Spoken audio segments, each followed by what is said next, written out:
Olá, começa agora mais uma edição do Estado de Minas Entrevista, o programa aqui do nosso jornal Estado de Minas, que a gente sempre recebe uma personalidade para poder falar um pouco sobre dos mais diversos assuntos, política, literatura, a nossa cobertura cotidiana aqui do jornalismo de Gerais, de cidades. Hoje a gente recebe o escritor gaúcho de Porto Alegre, José Faleiro, está lançando agora o livro Vera, quarta publicação dele no universo literário aqui no Brasil, e ao meu lado, subeditor de política e também do Caderno Pensar, nosso caderno de literatura, Paulo Nogueira. Tudo jóia, Paulinho? Tudo bem. Meu nome é Bernardo Stilac, sou repórter de política. Queria, mais uma vez, agradecer a presença do José Faleiro aqui. Eu que agradeço o convite. Seja bem-vindo. Faleiro, para começar, a gente pode falar um pouquinho sobre o novo lançamento, Vera. Ele passa ali, mais ou menos, no mesmo cenário dos seus últimos livros publicados, mas ele tem uma diferença que foi a abordagem dos personagens femininos com mais protagonismo. Como é que foi escrever sobre essa nova perspectiva e o que te motivou a tomar essa opção? Eu acho que essa ideia começou a surgir na minha cabeça a partir do meu relacionamento com a minha namorada, Dalva Maria Soares, né? Inclusive eu me lembro de um momento específico, né, que ela falou, me chamou a atenção para como tinha poucas personagens mulheres nas coisas que eu tinha escrito até então, né, meu livro de crônicas, meu livro de contos e o meu romance. E eu tentei argumentar, falei, poxa, mas eu sou homem, eu vivo no universo masculino e tal, né, eu não entendo muito do universo das mulheres, eu achava natural que fossem poucas mulheres nos meus textos e quando elas apareciam sempre numa posição um pouco mais secundária. E eu me lembro que a minha namorada argumentou, não, mas é a história que tu me contou da tua tia, da tua mãe, da tua irmã, poxa, muitas histórias que tu conta e tal. E aí eu percebi que subsídio eu tinha, né? Então eu comecei a pensar a partir daí, eu quero trazer mais mulheres pra minha ficção e que elas ocupem um lugar mais de protagonismo.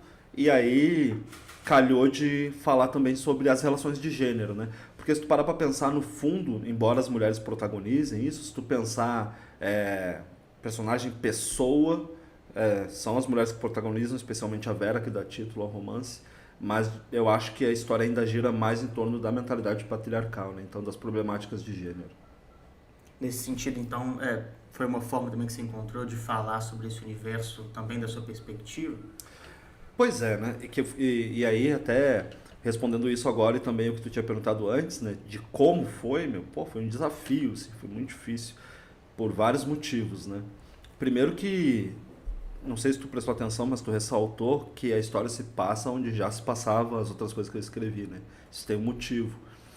Eu procuro escrever sobre o que eu entendo bem, né? Eu faço muita questão de escrever dentro do que eu conheço, os lugares que eu conheço, contexto social que eu conheço, experiência social que eu conheço, desenvolvimento subjetivo que eu conheço bem. E aí isso me impôs um desafio, como trabalhar com propriedade a experiência feminina na sociedade, que é uma coisa que eu não tenho experiência de mulher na sociedade, né? Então foi muito difícil dessa perspectiva política, né, de pensar os problemas que as mulheres enfrentam nesse país, mas também foi um desafio estético, sabe? Eu estava também conversando com a minha namorada e ela trouxe um conceito que eu vou levar pra vida, mano, tá ligado? Ela disse assim, ó, já viu que tem vezes que o cara escreve um livro, tem uma personagem mulher, Maria, vamos supor. Lá pelas tantas o livro tá pronto, ela pensa assim, não quero que seja mulher mais, quero que seja um homem agora. E basta tu mudar o nome de Maria para João e o livro continua funcionando. Então não era um personagem mulher, né? Esse personagem não menstruou, não cuidou das crianças, não teve jornada dupla, tripla, sabe? Então esse desafio estético de construir uma mulher de verdade, né? Então foi difícil politicamente e esteticamente, assim, muito, muito difícil. E também me botava em crise, né? Porque como eu pensava muito nessa mentalidade patriarcal, masculinidade tóxica e tal, na medida que eu ia escrevendo, e esse livro tem passagens muito duras, né? O Paulo já leu, pode não me deixar mentir. E essas passagens muito duras, assim, muitas vezes eu me identificava com os problemas que tem ali, né? Do comportamento masculino. Então foi difícil também nesse sentido de eu entrava em crise porque eu acho que no fundo a gente sabe que todos nós reproduzimos o machismo em alguma medida, mas o que me surpreendeu é que eu me percebia pior do que eu pensava enquanto eu escrevia esse livro. Valério, como é que foi essa chegada sua ao mercado, né, mercado editorial branco de elite, com essa literatura de periferia? Como você se sentiu um estranho no ninho, você se sentiu tratado, né, como estranho no ninho? Causou um impacto você ter personagens, protagonistas como assim, empregado, faxineiro, motorista, e não o rico intelectual? Como é que se deu esse processo? Teve um estranhamento? Bom, para mim é difícil observar isso. Acho que uma coisa que contribuiria seria se eu tivesse visto se eu tivesse visto esse universo ainda aqui de longe, antes de eu publicar e depois para poder comparar por contraste, né? Mas não foi assim que aconteceu. Antes de eu publicar eu era alienado, não sabia nada do meio literário, absolutamente nada. Eu ficava trancado em casa escrevendo, e lia muito. Não conhecia os autores contemporâneos, não conhecia os eventos literários. Você estava do lado do leitor ainda, né? Mais leitor do que como escritor. Escrevia, só não publicava, escrevia muito, né? Mas para ter noção de como eu era alienado, eu conheci a Dalva, de novo, terceira vez que eu cito ela, vejo como ela é importante na minha trajetória. Logo que a gente se conheceu, ela morando aqui em Belo Horizonte, eu morando em Porto Alegre, a gente conversando pelas redes sociais, ela falou, tu vai na Festpoa? Eu falei, que raio é Festpoa? Então, veja, a mulher estava atenta aos eventos literários de Porto Alegre daqui e eu não sabia da existência, assim, né? Então, eu não tive esse olhar, né, de antes para poder comparar. Mas vocês se conheceram num evento literário, então? Não, a gente se conheceu pelas redes sociais. Mas pessoalmente foi num evento, você encontrou com ela? Não, ela foi trabalhar na fronteira, não me lembro agora a cidade, acho que Dom Pedrito, talvez, na fronteira do Rio Grande do Sul lá. E aí ela passou por Porto Alegre, foi quando a gente se conheceu pessoalmente, mas a gente já conversava das redes, né? Mas isso que eu disse foi só para ilustrar como eu não conhecia o mundo literário, né? Aí quando eu publiquei, comecei a me inserir nesse universo, também tinha eu senti muita discriminação, posso contar 1 milhão de histórias aqui a esse respeito, né? Sobre preconceito, resistência. Eu posso contar um monte de história aqui sobre isso, sabe? Por exemplo, vou dar uns exemplos. Eu já vi muita gente falando que os meus textos não têm qualidade estética e que eles só são aceitos pelo público por uma questão política de denúncia e tudo mais, ou então para dar uma chance para um favelado para publicar. Vem a carga de preconceito nisso. Né? Exatamente. E já aconteceu também uma vez eu ganhei um prêmio, mano. E aí eu fui lá receber o prêmio, foi eu e minha mãe, tá ligado?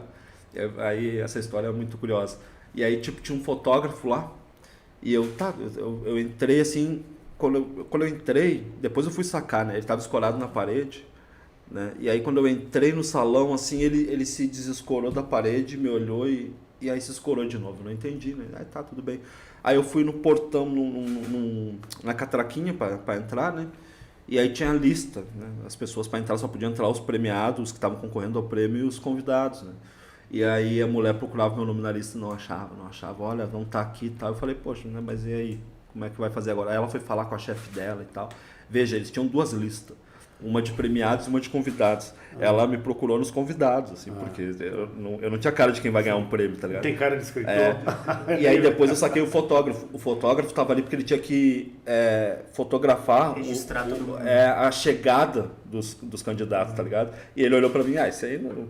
Sabe? E aí a mulher, quando ela ficou sabendo disso, que ela veio me avisar, desculpa, seu nome tá aqui, ela ainda teve que avisar o fotógrafo. Tipo, tem que tirar uma foto dele ali, o cara, sabe? Pois então aí que eu queria tipo chegar, de coisa assim, é muito comum. Como quebrar, ou então, assim, tornar-se mais flexível essa literatura branca e de elite, porque existe essa barreira, né? Você acabou de falar, você sente isso, né? Assim, como fazer esses escritores, pessoas talentosas como você, que não têm oportunidade, chegar nesse meio de elite de literatura branca? Seriam políticas públicas, seria a própria mudança de mentalidade das editoras? Qual o caminho seria para outros também que poderem chegar onde você já chegou? Né? Você tem uma ideia de... Não, se alguém te perguntasse isso, assim, um outro escritor, como fazer? Realmente isso não é fácil, né? Mas tem uma coisa que eu percebo e que me ajuda muito na hora dessas perguntas difíceis, que é perceber o seguinte: a gente pega um nicho, isso acontece com muita frequência, por exemplo, o nicho literário, e a gente percebe problemas como a falta de diversidade, o preconceito, e a gente olha para esse nicho e fica pensando como resolver isso aqui, né? A gente precisa lembrar que esse nicho está inserido num contexto maior. Né? Contexto das problemáticas sociais do Brasil. Desigualdade. Exatamente. Então, eu vou te dizer como resolver isso. Eu só não sei como chegar lá. Se resolve assim, ó. Tu tem que ter mais diversidade nos espaços de poder. Não é mudar a mentalidade dos donos das editoras, é tu ter efetivamente outros perfis de donos de editora, outros perfis de editores, com mais mulheres, com mais pessoas negras, com gente que nasceu na favela, por que não, que trabalhou de maneira precarizada, e ele não é, ele alcançar o espaço de poder, né? De professor universitário, de repórter, trabalhar nas redações de jornal, tu entende? Aí tu começa a ampliar o olhar, porque com muita frequência os trabalhos também chegam nas editoras, eu mesmo, antes de publicar Os Supridores, fiquei uns 10 anos tentando publicar. Né? E chegava, eu mandava e-mail, ninguém ou não respondiam ou diziam que por enquanto não vamos publicar. Então os textos chegam, né? Muitas vezes chega e os caras acham ruim, muitas vezes eles não lê, muitas vezes é uma coisa de quem indique, sabe? Tu entende isso? Tipo assim, o cara recebeu um e-mail de um desconhecido, tá ligado? Com uma proposta de publicação de romance. Na mesma manhã ele tomou um café com a vizinha ali, que trabalha no jornal importante da cidade, e fala, olha, eu conheço um autor e tal. Ele vai dar uma chance para esse autor que essa amiga está indicando, das relações que essa pessoa tem. Isso acaba funcionando muito no Brasil ainda.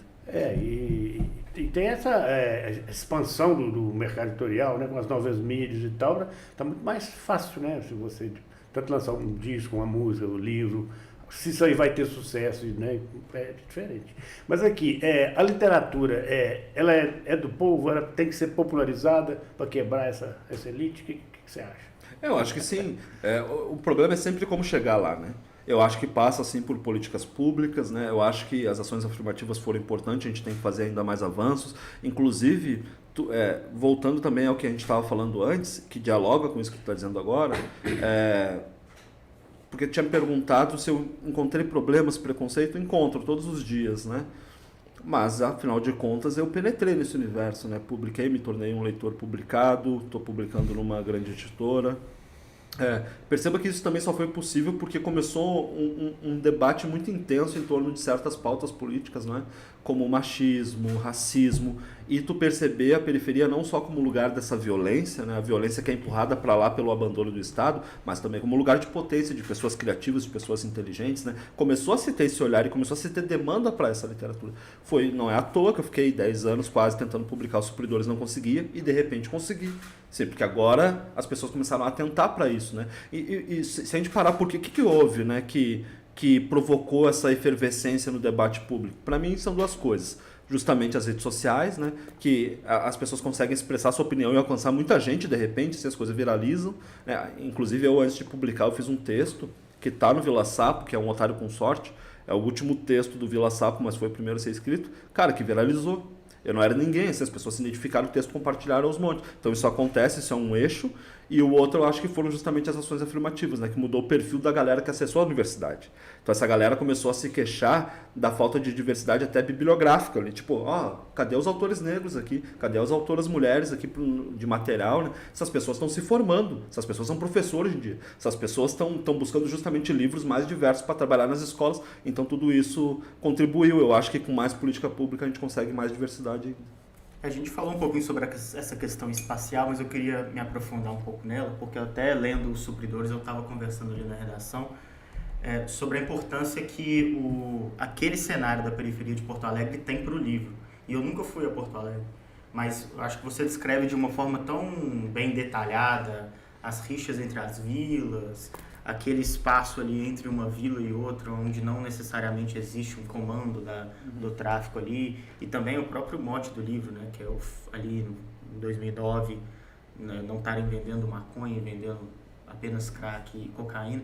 Qual que é a importância de você conseguir fazer essa descrição tão bem feita assim, do espaço onde a história acontece? Porque, como leitor, para mim isso fez uma diferença muito grande. Assim.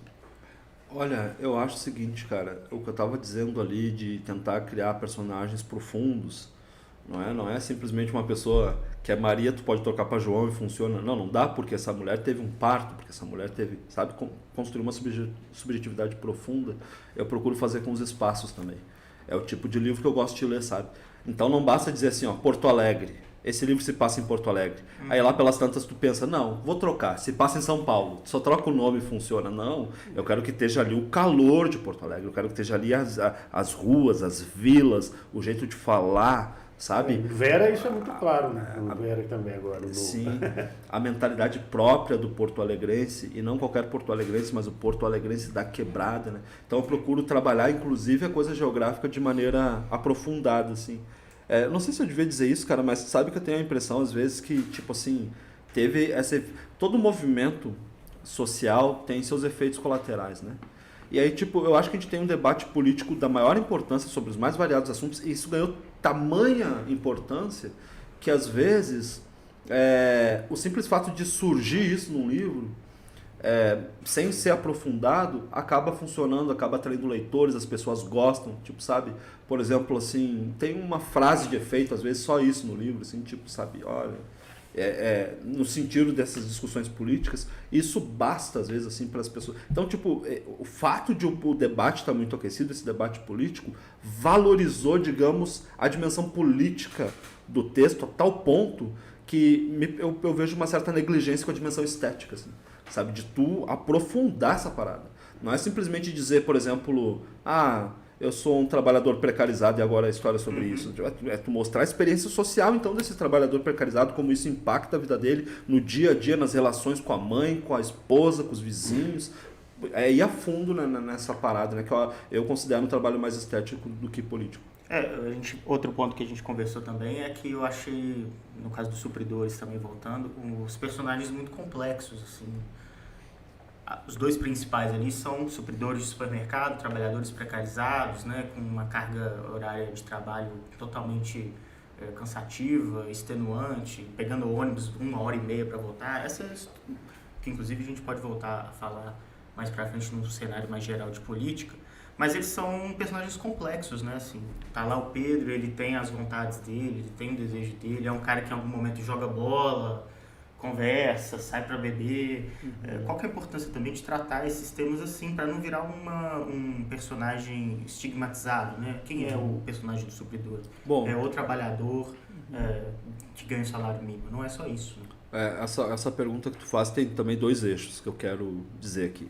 Outra coisa que me incomoda muito é maniqueísmo na literatura. Não só na literatura, mas em qualquer outro lugar, no filme, sei lá, nas novelas, né? Que essa coisa da pessoa é muito boa, ou é muito boa, ou é muito ruim, e é só isso, sabe? Eu posso contar rapidinho, a primeira vez que eu atentei para isso, eu era criança. Claro. Foi vendo um anime, um desenho animado japonês, né? Que era o Yu Yu Hakusho, era o nome. Cara, tinha um personagem que ele era o vilão, ele queria abrir o portal para os demônios invadirem a Terra, sabe? E tinha o cara que combatia isso, que era o detetive sobrenatural. Então tu torcia pelo mocinho, né? No final dessa saga, tu descobre que esse cara já foi um detetive sobrenatural. Já começa aí. Aí eu penso assim, mano, como é que essa virada, como é que isso aconteceu e tal. Aí no último episódio ele conta a história, assim, que ele conheceu uns caras, ele foi por um chamado que foi engano, assim, ele foi lá, e aí estavam os humanos torturando os demônios, assim. Então, tipo, ele descobriu que os humanos eram pior que os demônios, tá ligado? E, tipo, mano, e aí, tipo, foi a primeira vez que eu senti empatia por um vilão, assim, sabe? Então, tipo, ver que tem um motivo, as coisas, ou que é complexo, sabe? Que não é tão simples tomar uma decisão, né? Então, trabalhar isso nos meus personagens eu acho fundamental, né? Eu procuro fazer isso no Vera também. Alguns personagens que são meio amargos, eu tento trazer momentos de ternura também, porque afinal de contas as pessoas são complexas, né? Então, isso é uma coisa. Mas nos supridores, em particular, tem daí esse outro eixo que eu acho muito importante. Vamos lá. A gente sabe, cara, que tem, como tu falou, uma estigmatização das pessoas da quebrada e tal, né? E esse é um problema que tem sido amplamente debatido, positivamente debatido. Então o que acontece? As pessoas olham para a pessoa com ethos, com signos da periferia e já considera que deve ser um bandido, deve ser um marginal, né? Então o cara tá com camisa de time, bermuda, chinelo, um cara preto, pardo, né? Tá suspeito, malandro, né? Suspeito, né? E aquele cara não é, ele é um trabalhador, ele é por que não, um escritor, né? Aí tem isso, assim, que é o preconceito mesmo, no sentido de pré-conceito, um conceito prévio que tu criou sobre aquela pessoa, isso é uma coisa. Mas só que tem um outro problema, que eu acho que não é tão debatido assim, que é quando a pessoa efetivamente vai para a criminalidade. Então, a pessoa efetivamente é um ladrão, efetivamente é um traficante. Tu vê que os supridores tratam muito disso, né? Bom, então aí a gente está livre para desumanizar essa pessoa? Bandido bom é bandido morto? Eu não acho, entendeu? E aí eu comecei a pensar de onde vem esse discurso. Pô, da onde vem essa ideia de que que vai contra as diretrizes dos direitos humanos, né? Como é que a gente está vendo aí as pessoas dizerem, levantar essa bandeira terrível, fascista, mas de onde vem, não é? E aí, se tu parar para pensar, vem justamente da produção cultural, na literatura, nos filmes, no cinema, que funciona assim, ó. Desumaniza, né? Não, olha que doido. Já é excludente também. Não, sim, mas geralmente o que acontece é assim, tem um personagem branco, de classe média e tal, o cara tá em crise, ele vai para a Europa tentar achar um amor, sabe isso? É toda uma experiência social que não é popular, né? E aí a humanidade desse cara é desenvolvida o tempo todo, se mostra como ele é empático, como ele é gentil, como ele é sensível, e aí de repente aparece um cara e assalta ele. Esse cara não tem trabalho sobre esse cara, ele é um pau no cu só, ele é o filho da puta, ele tem que ser preso. Não, eu quero saber, ele não teve mãe? Ele não foi criança um dia? Com o que ele sonhava quando ele era criança? Tu entende? Como é que eram as relações de afeto dele com os vizinhos? Ele era um vizinho querido? A família gostava dele? Ele amava? Ele foi amado por alguém? Tu entende? Então, tipo assim, é uma pessoa, né? Então eu tentei trabalhar isso nos Supridores. Ele se desenrola no meio do universo do crime, né? Mas eu quero mostrar a subjetividade dessas pessoas. São humanos também, são pessoas também. Têm seus direitos garantidos pelos direitos humanos, não é? Inclusive tem uma coisa que me aborrece muito nos Supridores, que é o seguinte: eu passo o tempo todo trabalhando ali o Marx, o Pedro, as relações deles de afeto, o Luan, sabe, a Angélica, vou trabalhando isso o tempo todo para mostrar, gente, olha só, são pessoas, olha a precarização, olha a relação entre a injustiça social e a violência urbana, não é? Olha como assim, ó, era tão terrível o contexto do trabalho que eles preferiram embarcar nesse contexto de violência urbana do que o trabalho precarizado, né? Então tá, passei o livro todo trabalhando isso. Eu contava que o leitor percebesse que no final, quando aparece a outra gangue rival, bom, então agora não preciso explicar sobre essa... né? Acho que o leitor vai entender que também eles estão inseridos nesse contexto. Não, as pessoas entram muito numa coisa de aqueles ali são os vilões. Né?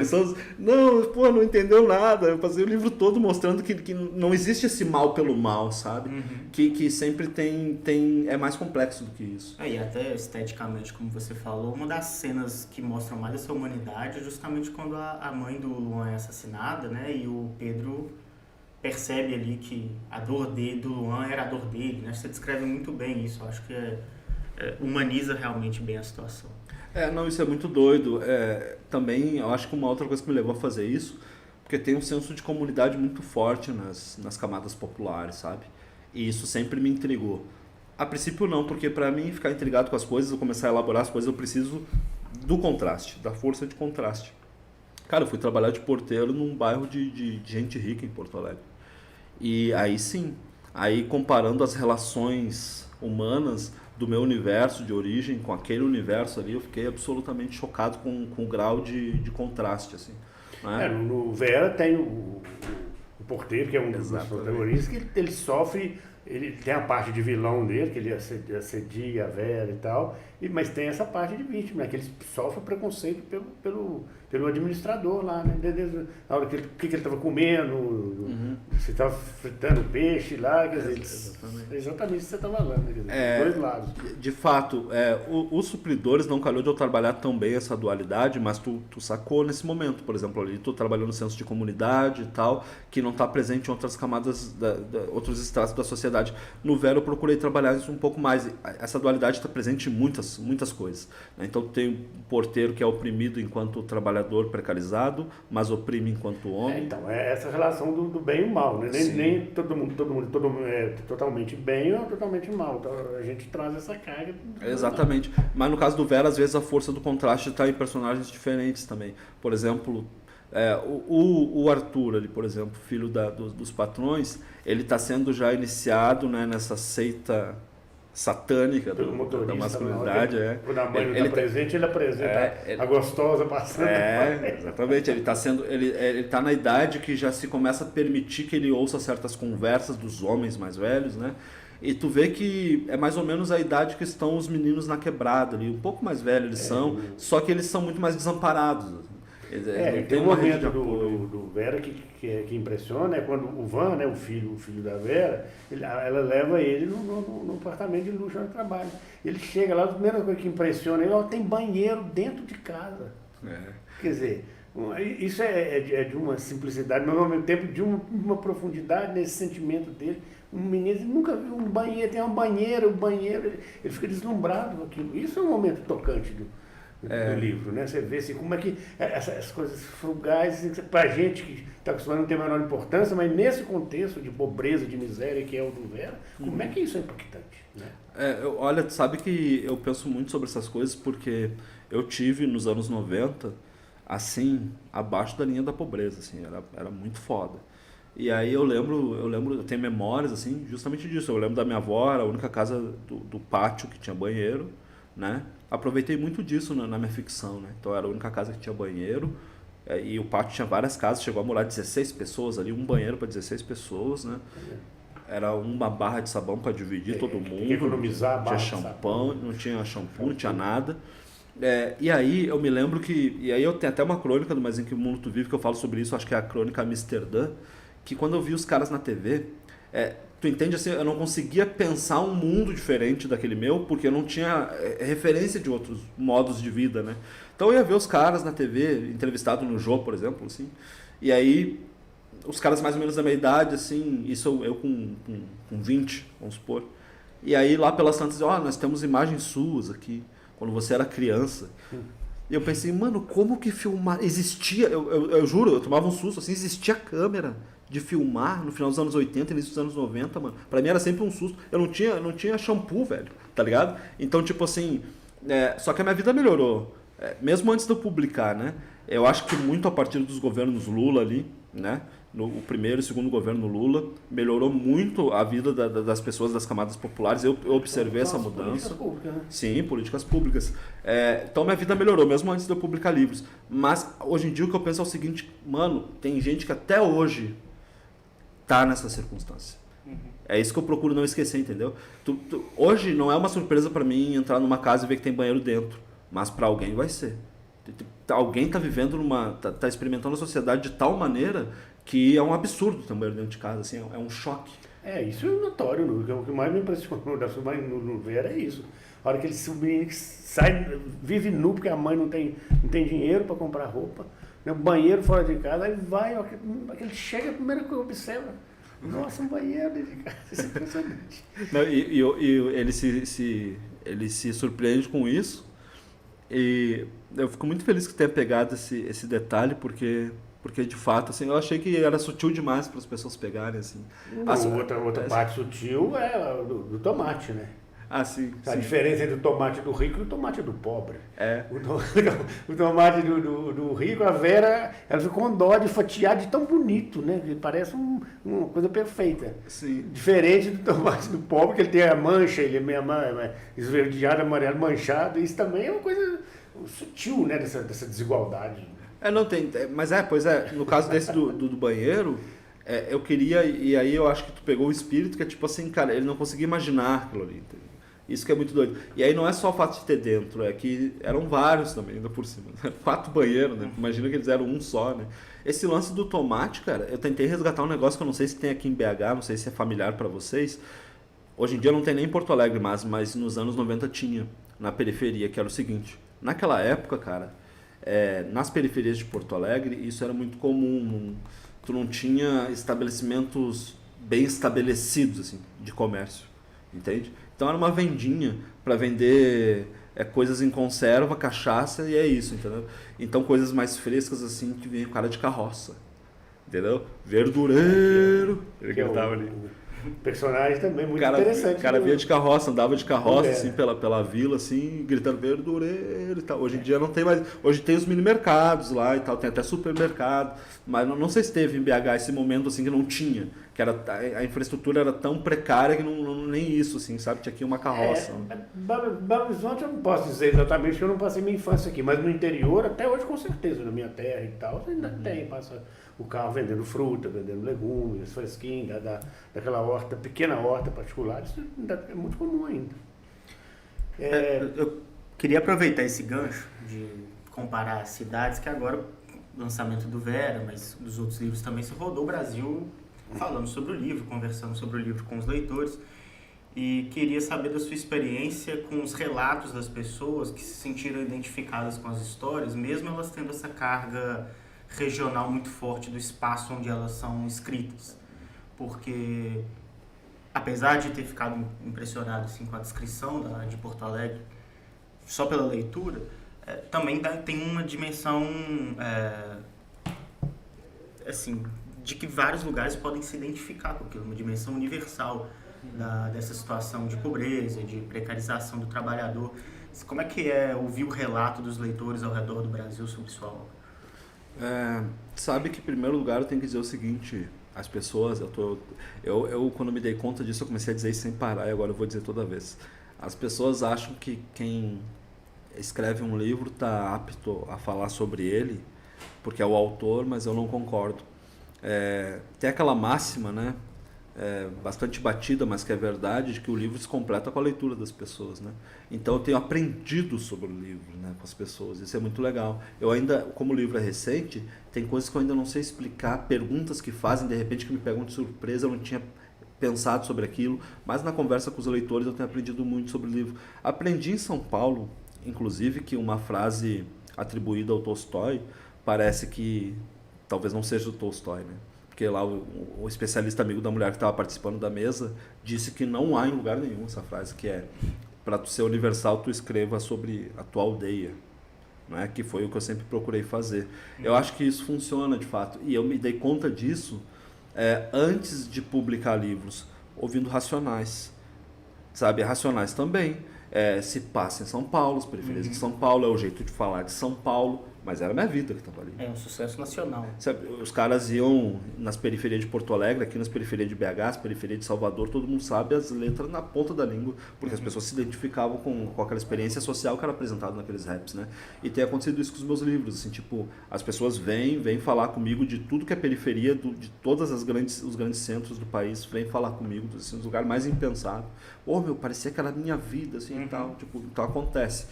Mas, mano, acontece com muito mais frequência menos frequência que eu gostaria, porque, por enquanto, a maioria dos meus leitores ainda são pessoas de classe média. A literatura é um lugar muito elitizado ainda, né? A minha luta é por deselitizar, tirar a literatura desse altar burguês, como eu costumo dizer, mas ainda está nesse lugar, né? Esse conceito de literatura de periferia, eu particularmente não concordo. Eu acho que ele ainda tem uma carga pejorativa. Viu? O quê? Esse conceito de literatura de periferia, você faz uma literatura de periferia. Eu acho que esse termo já traz uma carga.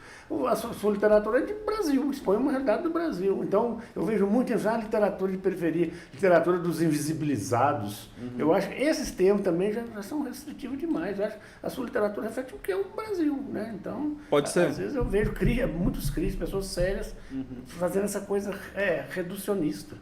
Mas assim, vou te dizer como é que eu olho para essa questão. Primeiro, eu quero relembrar. Não sei se vocês já viram essas palavras que tem certos termos que só quem é do meio ali, daquele grupo de experiência social pode usar. Vocês já viram isso? Por exemplo, assim, se eu vejo um gay e eu chamo de viado, não pega bem. Mas os gays se chamam de viado. E tudo bem. Aí já vai cair no politicamente correto, né? Não é nem isso. Assim, efetivo, não pode falar. É porque tem outro sentido. Porque esse termo de literatura marginal e periférica, ele nem vem das pessoas que são de fora desse contexto. Ele foi criado por essas pessoas. É um rótulo de fora, né? Ele se tornou rótulo depois. Olha como é que eu vejo isso. Eu consigo ver dos dois jeitos. Positivo, de maneira positiva e de maneira negativa. Quer ver como é que pode ser positivo isso?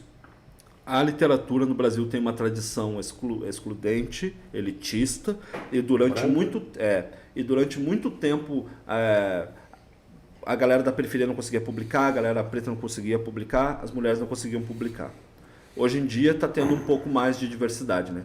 Perceba que isso gera uma demanda gigantesca de pessoas que querem ler livros que tenham a ver com a sua história. Então essas pessoas querem ler isso. Bom, como tu faz para avisar essas pessoas que um livro pode ter o potencial de dialogar com a vida dela? Assim, isso aqui é literatura marginal. Literatura periférica, nesse sentido, funciona. Porque as pessoas estão procurando isso. As pessoas querem ler a literatura produzida por pessoas assim e que trata dessas questões, né? Então, nesse sentido, eu acho que funciona. Eu acho, aí Há olhando... o risco de criar um estigma, né? Ah, não, aquilo ali É exatamente só o que eu ia aquilo dizer. ali. Não, é exatamente o que eu ia Que dizer. não é a sua literatura, porque a sua literatura, ao mesmo tempo que ela ali focada na Lomba do Pinheiro, ela também tem esse sentido universal, de Brasil. É o Brasil, não é só aquilo ali. Sim. Por mais que você localize, cite as pessoas dali, é uma coisa muito Claro. macro.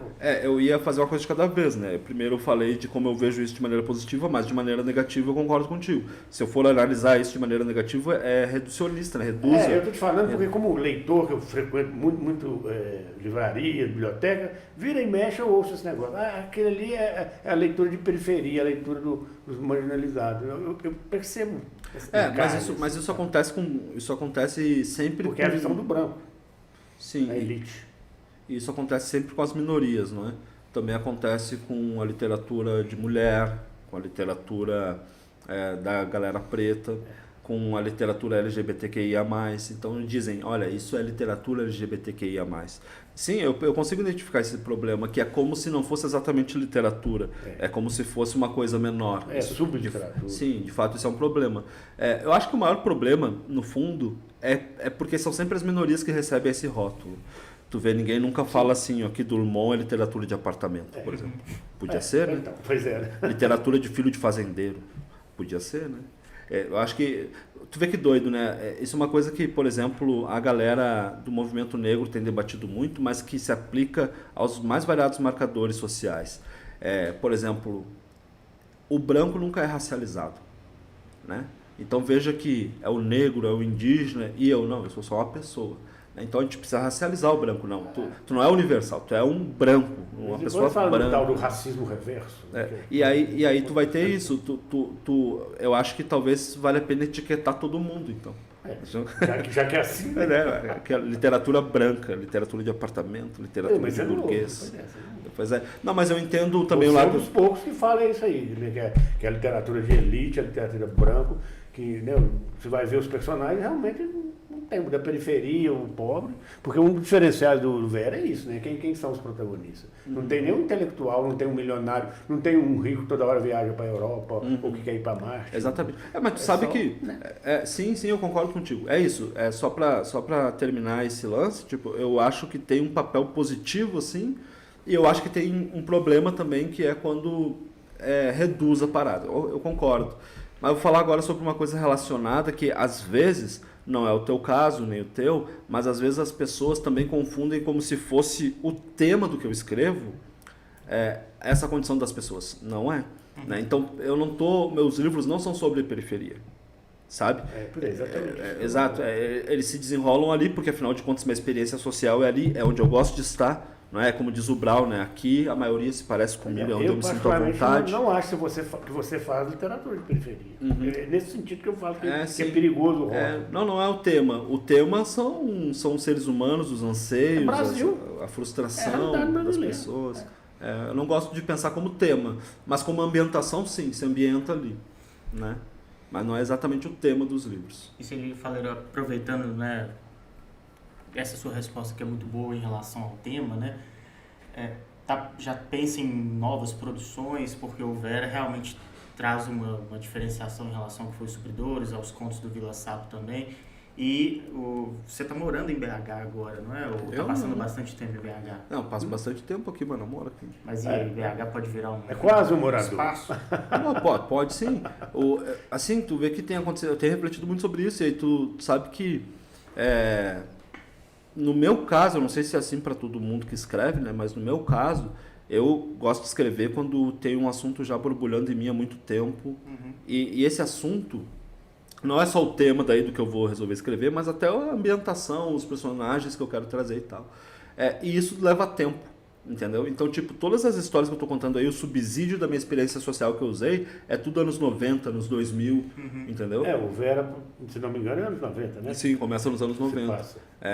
E aí, eu acho que pode acontecer, talvez nos próximos 5 ou 10 anos, eu começar a usar minha experiência em São Paulo, em Belo Horizonte, minha experiência de viajar pelo país, né?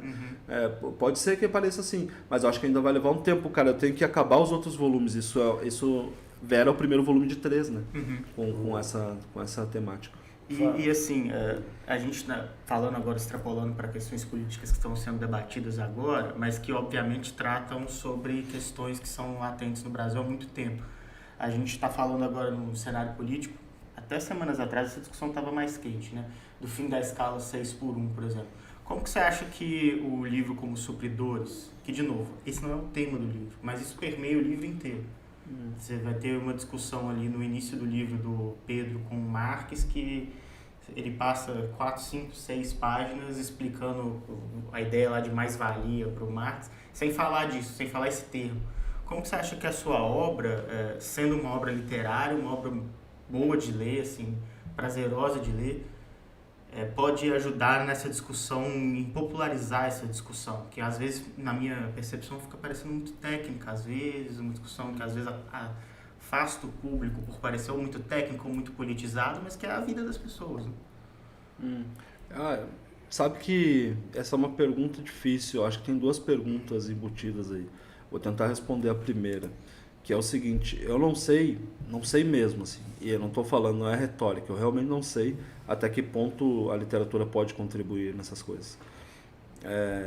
Não só o meu livro, mas a literatura de modo geral, pelo motivo que eu acabei de dizer, né? A literatura é um lugar muito elitista, né? Tu vê que eu faço meus rolês de livro, nem minha família vai, tá ligado? Tipo, não vai, é um negócio que ainda tá, por exemplo, o samba e o rap tá 1000 anos-luz na frente, tem muito mais alcance nas pessoas, muito mais apelo popular, as pessoas participam das coisas. As pessoas não participam do mundo, do universo literário, sabe? É um troço que ainda circula demasiadamente nas classes confortáveis, né? Então não sei até que ponto, não estou dizendo que não possa contribuir, talvez possa, mas eu não sei até que ponto contribui, né? Agora, pensando sobre isso, cara, eu com frequência também tenho dito isso, acho que até comentei contigo na entrevista, se eu não me engano, que é o seguinte, cara, sabe aquela frase famosa do Darcy Ribeiro, né? O projeto. Ele falou: a crise da educação no Brasil não é uma crise, é um projeto. Tu entende? Tipo assim, não foi, deu errado aqui, deu um problema e aí a educação ficou ruim. Não, é um projeto para ela ser ruim, entende? Eu veio num bairro que tinha, antigamente, quase 100 mil habitantes, não tinha uma escola de ensino médio, velho. Um bairro gigantesco. É um projeto para que aquelas pessoas sejam subalternizadas. Só que daí ele disse essa frase e eu quero lembrar que não é só a educação que é um projeto. Esse país tem muitos projetos, né? Projeto machista, projeto, sabe, racista, né? E projeto escravocrata. O Brasil é um dos lugares onde mais deu certo essa coisa do neoliberalismo, de explorar ao máximo, né? Então a nossa história, o nosso contexto social se mostrou um terreno propício para vicejar essa mentalidade, sabe, de tirar a última gota. É o caso agora da resistência que está tendo, esse 6x1, dessa jornada. Exatamente. Está claríssimo isso. Exatamente. Então, tipo, tu vê que eu até vi uma entrevista do Renato, do parlamentar lá de Curitiba, falando que a coisa chegou a tal ponto que agora, assim, ó, já não é nem, o que está em jogo não é nem mais eu te explorar ao máximo, já se explora ao máximo no Brasil, né? Eles querem a tua alma, mano. Eles querem a tua opinião ainda por cima. Então, tipo assim, tu tá lá, Você concorre, né? E é o que acontece, mano. Sabe? E tu tá lá, tu é vítima desse trabalho precarizado e tu ainda vota nos políticos que defendem tornar mais precário ainda essa parada. Tu entende a que ponto você chegou? Quando o Pedro vai conversar com o Marx e explicar para ele como é que vai ser o esquema deles de dividir o lucro, né? É uma passagem muito interessante por isso também, porque não sei em que você se inspirou em algum evento específico, mas é muito interessante, né? Como o Pedro vai falando, cara, mas aí a gente vai botar alguém para vender pra gente enquanto a gente estiver trabalhando. Aí o Marx mesmo fala, né? Como assim eles vão ganhar igual? Ele tá trabalhando igual você e ganha igual, né? Me parece uma certa epifania de quando as pessoas não pararam para se atentar a isso ainda, né? E o Pedro vai dando essas metáforas, colocando isso dentro do universo deles, e o Marx vai entendendo. Eu acho que essa discussão do 6x1 permitiu várias relações assim, né? As pessoas começaram a pensar mesmo sobre em qual sistema que elas estão submetidas, ao qual elas estão submetidas. Eu acho que sei lá, mano, tipo, uma coisa que pra mim é muito doido e não sei se seria assim para as outras pessoas, é porque a gente tem uma dificuldade muito grande de entender que o mundo não é necessariamente como essa condição aqui, X. A gente não consegue perceber isso quando a única referência de vida que a gente tem é essa, sabe? Teve um dia que eu fui ver um filme que se passava na Noruega, eu acho que era A Pior Pessoa do Mundo, o nome, se não me engano. Já viu esse filme? Sim. Mano, e aí a mina trabalha um tempo de livreira, acho que é nesse filme. Depois larga uns 6 meses, eu acho, não sei, e vai viajar, assim. Aí, tipo, eu fiquei pensando, sério, eu fui atrás, eu e a Dalva, a gente foi atrás. Não, peraí, vamos ver se isso é possível. A gente foi ver lá, cara, tipo, a gente descobriu que na Noruega um cara que trabalha de lixeiro ganha equivalente a 10 mil reais, cara, tá ligado? E é 4 horas por dia de trabalho. Mano, tipo, existe outras maneiras de lidar com o trabalho, sabe? É difícil lembrar disso quando, desde que a gente se conhece por gente, o que a gente conhece é exploração, que a gente conhece, sabe? É difícil, cara. É muito difícil. Ô, Fábio, aproveitando esse gancho, você falou agora da pessoa que vota em quem não a representa, queria ter a sua opinião sobre o chamado pobre de direita, que é um alvo fácil da esquerda, né, que é o pobre de direita, que é aquele que vai lá, vota no candidato que não o representa, no rico, no pobre. Como você vê? Você acha que tem um estigma aí em cima disso também? Sim. Porque virou uma genia, né? O pobre de direita, de memes, de piadas, é um marginalizado pela própria esquerda, né? Quando você quer criticar, o pobre de direita, ela é burro, ignorante e tal. E uma vez eu vi um comentário sobre uma entrevista, você falando, criticando essa pecha, né? Porque ele está naquele meio das oportunidades que ele teve. Então, você não pode ter um olhar burguês, um olhar de elite branco em cima daquela pessoa que está ali manipulada, né? Como é que você vê essa pecha de pobre de direita? Pois é. Por incrível que pareça, isso guarda semelhança com o que eu estava dizendo que eu tento fazer na minha literatura de trazer uma complexidade, né, para os personagens, né? Eu acho que também isso é mais complexo do que simplesmente tu olhar e dizer, olha só que bobo, que desinformado, né? Tem até a piada, né? Assim, a barata votando no inseticida, o boi votando no açougueiro, isso é cheio de piada. E eu acho que eu vejo uma carga de preconceito muito grande em cima disso também. Sim, preconceito, mas não é só preconceito, é assim, ó, na verdade, tem tanta coisa para falar sobre isso, estou tentando organizar as ideias. As pessoas que fazem essas críticas, geralmente, como tu falou, são pessoas de classe confortável que, por algum motivo, são progressistas, né?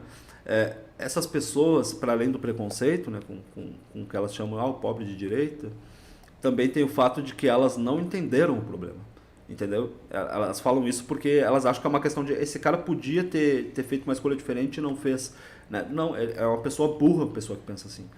Aí eu prefiro chamar de burro essa pessoa do que... Quem tá falando? Exatamente, porque veja bem, eu estava pensando, a gente tem exemplos agora com as eleições municipais, né? Vamos lá. Vou pegar um fato concreto para ver como isso se aplica no resto do Brasil. Em São Paulo, teve gente dizendo assim, ó, teve o apagão durante, né, a campanha, e teve gente dizendo assim, ó, eu prefiro ficar no escuro do que votar num cara que vai tomar minha casa. Então, vamos analisar esse fenômeno. Preste atenção. Esse cara tinha um motivo muito bom para não votar no candidato de direita em São Paulo, que era os apagão, era a prova de que a cidade não estava sendo bem administrada. Ele tinha motivos concretos. O cara foi prefeito. Ele efetivamente fez uma má gestão. Então havia motivo concreto para as pessoas não quererem votar nele. Mas não querer votar no candidato da esquerda, que era o Boulos, é com base na mentira, na desinformação. Então veja que fenômeno estranho, né? Agora isso se aplica em qualquer lugar. Em Porto Alegre teve as enchentes. E agora de novo, né? Que foi muito mal administrado pelo Melo. Quer ver como as pessoas sabem disso? Em Porto Alegre teve mais gente que não foi votar, não é? Mais votos em brancos, nulo, gente que simplesmente não foi, do que votos no Melo, o Melo se elegendo, né? Então veja, as pessoas olharam para o Melo e pensaram, qual é a leitura que se faz disso? As pessoas olharam para o Melo e pensavam, esse cara fez uma péssima administração, não posso votar nele. A candidata da esquerda era Maria do Rosário, não posso votar nela também, mas nela não há motivo. Ali tu tinha um candidato que fez uma péssima administração e tinha uma candidata que não tinha tido oportunidade ainda, mas então que rancor é esse? Pois é. Né? é a criminalização da esquerda que tem sido feita no Brasil desde, eu acho que até antes, mas a gente pode falar de 2013 para cá, não é? Criminalização da esquerda e do Partido dos Trabalhadores em particular. Então as pessoas olham e pensam assim, não posso votar, esse cara é um bandido. A corrupção está associada à esquerda no Brasil. E aí a gente começa a perceber que não é só um problema das fake news. Porque tu tem quando, a partir de 2018, tinha um gabinete de desinformação. Um gabinete, mano. Então, tipo assim, a máquina pública estava sendo usada para contar mentiras. Isso é crime, né? Mas não é só esse o problema.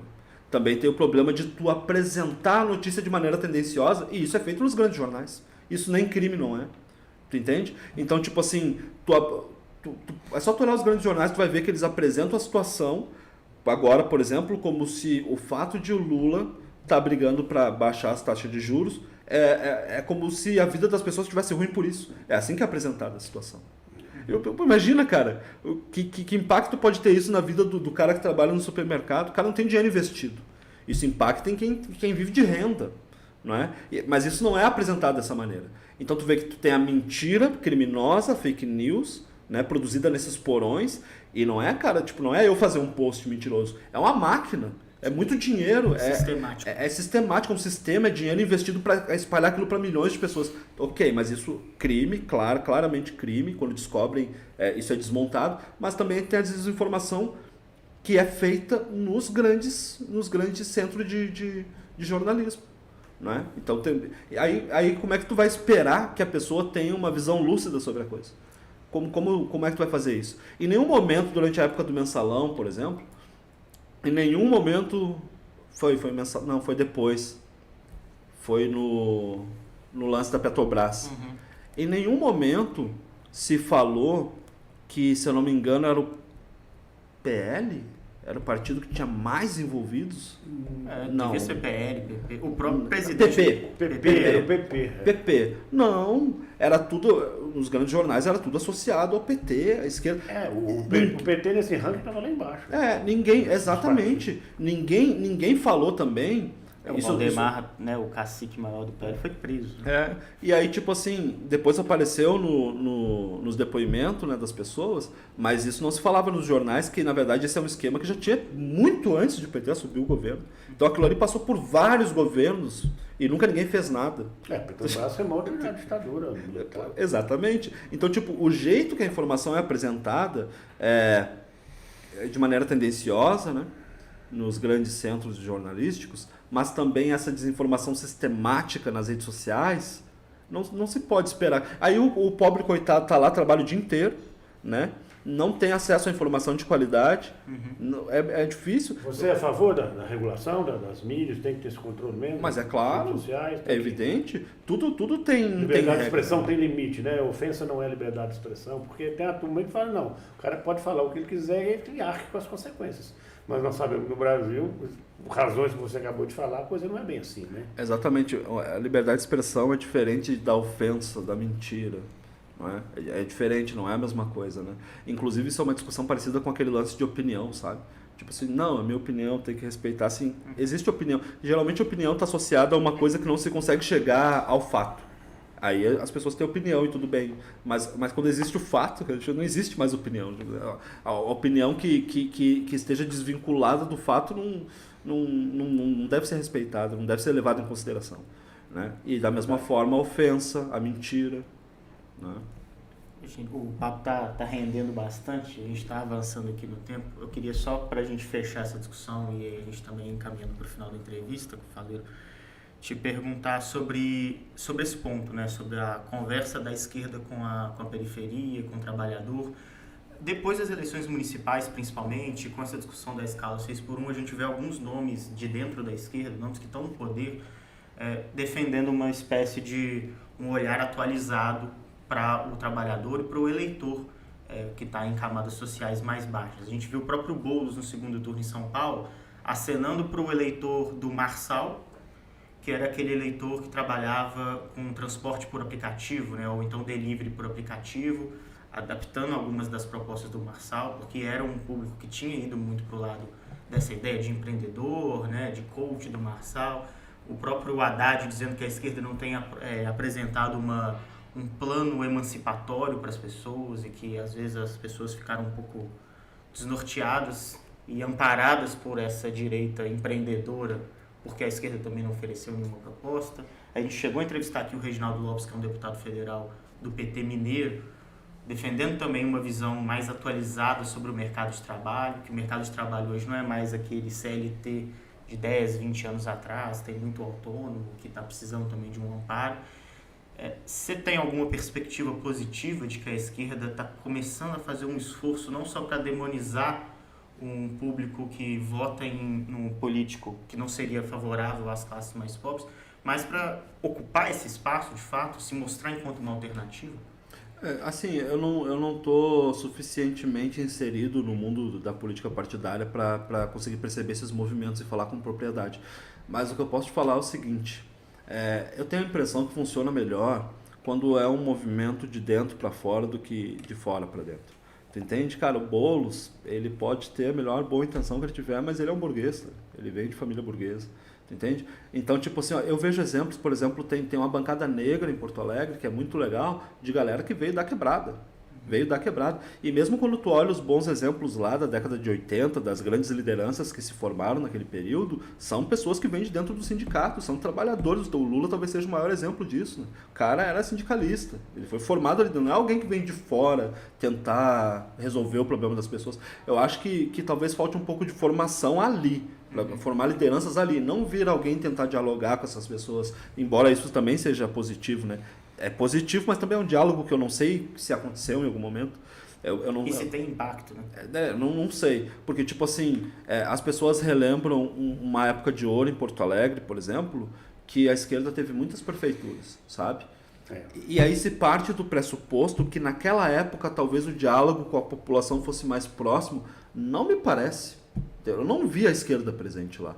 Eu não consigo te explicar por que eles conseguiram aquelas... Talvez fosse moda votar no PT naquela época. Tinha Tarso Genro, Olívio Dutra... Não sei te dizer por quê.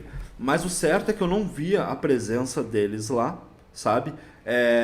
Certamente foi a época de melhores políticas públicas para as pessoas das camadas populares, certamente. Nunca se asfaltou tanta rua, tinha um orçamento participativo, tinha uma série de iniciativas bacanas. Não é isso, o meu ponto não é esse. O meu ponto é que não é como se eu visse todo dia alguém ali, tá aqui conversando. Não, eu não vi, entendeu? E também eu senti muita falta de muita coisa. Eu acabei de falar que os anos 90 para mim foi muito foda, né? Então, tipo assim, mano, tá ligado? Não é como se tivesse sido uma maravilha também para mim, né? Então, tipo, enfim, acho que as pessoas têm até uma crônica do Mas em que o Mundo Vive que fala disso. Inclusive a que dá título ao livro, chama Mas em que Mundo Tu Vive, né? Que eu termino a crônica dizendo isso, assim, tipo, com a ascensão do Bolsonaro em 2018, ficou todo mundo surpreso, né? Nossa, o que aconteceu com Porto Alegre, Papo Oeste? Mano, tá ligado? Tipo, uma cidade não vira fascista da noite pro dia. Isso aí tava ali o tempo todo, entendeu? Agora, pensar como é que eles conseguiram, a esquerda conseguiu tantas prefeituras lá, pra mim é uma incógnita, né? Mas, enfim, resta ver se funciona essa aproximação, esse diálogo, mas eu preferia ver o trabalho de formação ali. Perfeito. Eu queria agradecer de novo a disponibilidade de você falar com a gente agradeço, mais uma vez no estado de Minas. E deixo um espaço para suas considerações finais e também para poder falar sobre o lançamento do Vera aqui em Belo Horizonte, que vai ser nas próximas semanas, né? Sim, eu lanço o Vera na livraria Genipapo, dia 17, salvo engano, às 19 horas. É isso? Sim. O Paulo sabe melhor que eu. Gente, comprem o Vera. É um trabalho que eu fiz com muito carinho e do qual eu tenho muito orgulho. O Paulo disse que considera o meu melhor livro, sabe que eu estou de acordo, eu também considero o meu melhor livro. Eu te disse por quê, inclusive, né? Que é o mais abrangente. Não só por causa da representação feminina. No meu caso, eu gosto por outro motivo. Eu gosto porque o Supridores foi escrito há muito tempo, não é? O Vila Sapo e o Mais que o Mundo Vive são mais recentes, mas não é o gênero que eu prefiro, que é o romance, né? Então veja, é um romance, o Vera é um romance que eu produzo no momento que eu me considero mais maduro enquanto pessoa, enquanto escritor, não é? Então acho que o resultado, enfim, eu fiquei muito satisfeito. Comprem Vera, espero que vocês gostem. E é isso, gente. Obrigado pelo convite, foi uma alegria estar aqui conversando com vocês. Quero agradecer também ao Paulo Nogueira pela participação aqui na nossa entrevista. Foi ótimo. Bom, você continua acompanhando as notícias de política, que a gente falou muito aqui no nossa entrevista, mas também sobre as notícias de literatura, no Pensar, nosso caderno semanal sobre o tema, lá no em.com.br. Vamos todo mundo aí dar uma olhadinha no Vera, comprar e também participar do lançamento aqui em Belo Horizonte. Está todo mundo convidado. Um abraço e até a próxima.